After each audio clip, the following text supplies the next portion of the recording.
Welcome, Rachel. Thank you so much for joining us today.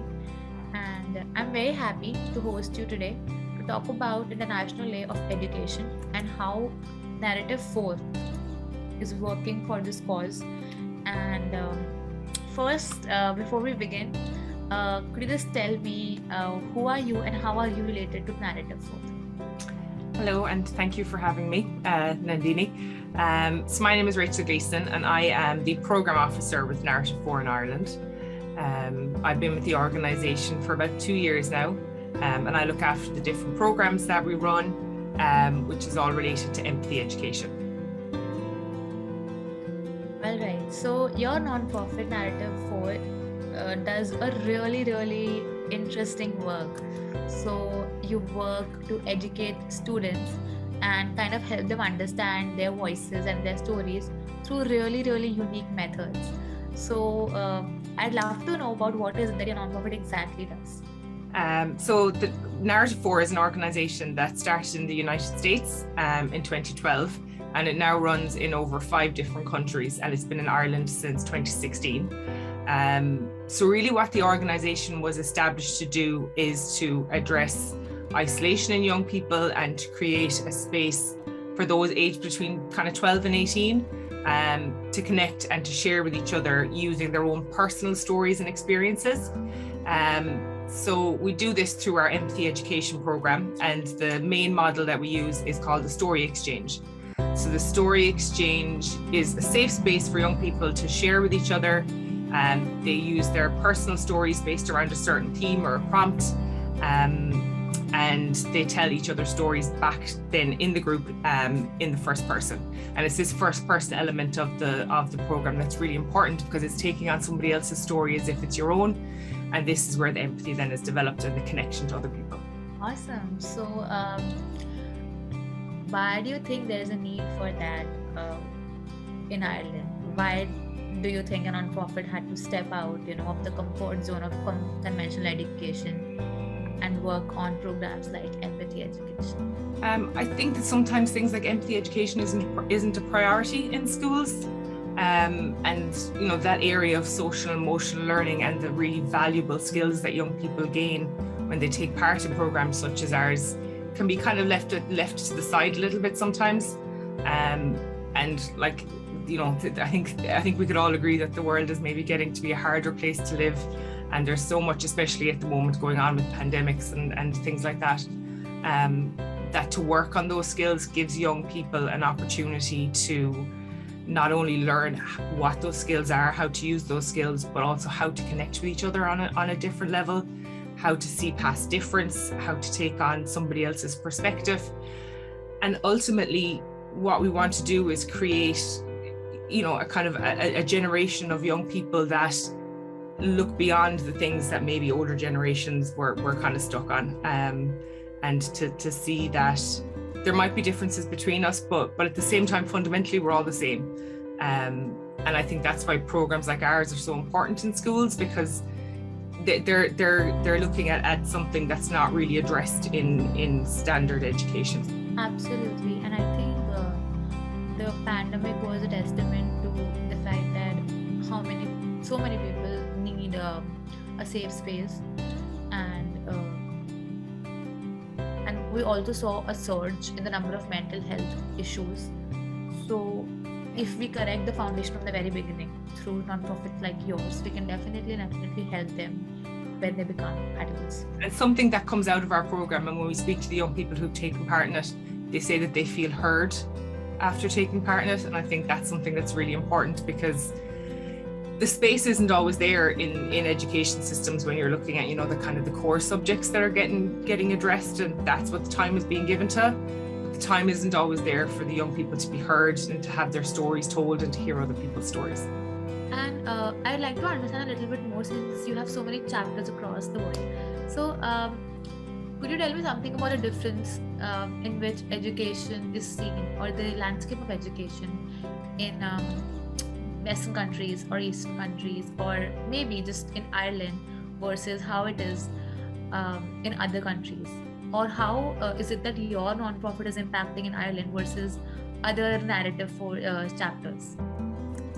So obviously there's lots of differences in the education systems, and that's why all the different chapters of Narrative4 are their own kind of independent chapters as well, and they're run differently, and they have their own regional directors and everything like that. So the curriculums itself are different, how the education systems are run are different, the teachers and the different kind of, I suppose, the power the teachers have, or the control the teachers have over their curriculums is different, and obviously what's taught is different. And I think that for each of the different Narrative4 chapters, they would have different priorities depending on where they are. So we've got Narrative4 in Mexico, we've got Narrative4 in Africa, in the States, obviously in Ireland, and we all have kind of different focuses. Now, obviously, we have a core value, and we're all working towards the same thing. But depending on where we are, there will be different ways of going about that. And just one question out of curiosity. So there are a lot of difficult topics that we often hesitate to talk about with children, but they do face them with time as they grow up, be it different forms of inequalities and, so many things that we need to work on as a world together. So is this a part of your curriculum? How are those conversations taken at Narrative4? So we talk a lot at Narrative4 when we train our teachers and our educators about the safety element of story exchange. And obviously it's a safe space for young people to share, but you also have to be aware of triggering other people and what other people might be in a position to listen to at that time and things like that. But the great thing about our program is it's one that can be built on. So what we talk about with educators is you start small. Really, it's a lot of the great work that's done in the story exchange is done just by connecting with somebody, sharing a story, and then you have a different relationship with that person. You're connected in a way that you wouldn't have been connected without that experience. And then obviously the story exchanges are run around certain prompts and themes that the educator set. So it's not just a kind of a one and done type of a project. So the young people take part in the story exchange. They have their theme, they connect with each other, they get used to being in this space, to sharing their stories, to hearing other people's stories. And of course, because they're retelling them in the first person, they're carrying somebody else's story then as well after that. So once that comfort is established in the program and in the process, it can continue to be run throughout the school term or the school year or whatever the kind of suits the educators. So then bigger topics can be looked at. So once the kind of the foundation is established and the story exchanges are run and these circles are run, because really the story exchange itself is circle work, and it's based and very much similar to restorative practice. And the benefits that come from circle work and being in a circle and sharing things in a circle with each other.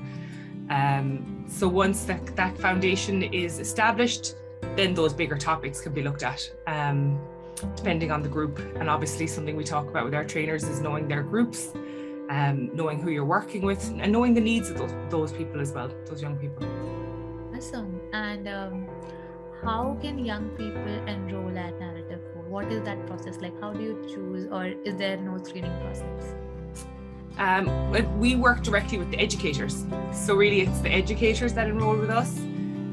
They train to take part, they take part in our training, and then they become a Narrative4 facilitator. So they're then able to go into their schools or youth organizations. It's not just teachers that we train, we train anybody who works with youth. And they can then go back to the young people and they run the program that takes about 6 or 7 weeks with those young people. So the young people don't directly register with us, it would be their educators.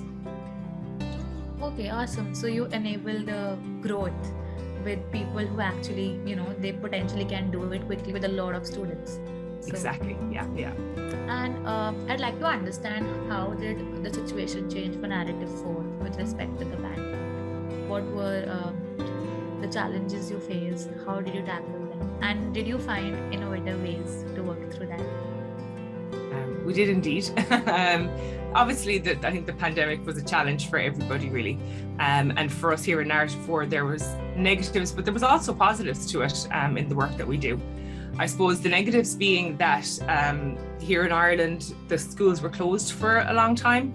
A lot of the young people were doing homeschooling and home education, which put pressure obviously on the teachers and the educators, and everybody kind of had to learn how to navigate a completely new system. But then also in a positive for us, it meant that we moved our training online. So before the pandemic, our training was all in-person workshops that we held in our empathy centre. But once the pandemic hit, obviously that wasn't going to be an option anymore. So our training program moved online, and it's now run through 4 online modules. And this really was fantastic for us in terms of scale, because we were able to then train more educators maybe from around the country who wouldn't have been able to travel to Limerick, where we're based, to take part in our training. We're now able to take part in it in the time that they had free due to the schools being closed because of the pandemic.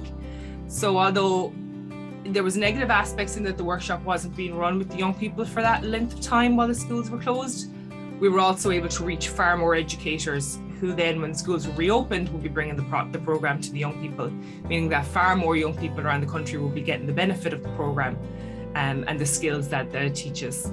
So positives and negatives, but we were lucky enough that we were in a position that our training course could be moved online, so that the work didn't stop. Absolutely, and I think now you can just reach a lot more people and a lot more children that way. So seems like it's a more sustainable way for you to impact kids now. And now that we know that how you help children and how they work with you and how they could benefit out of your nonprofit, so how is it that people like us, volunteers, specifically corporate volunteers, who have the resources, be it money, be it time, be it skills, how can we contribute and support Narrative4 Ireland?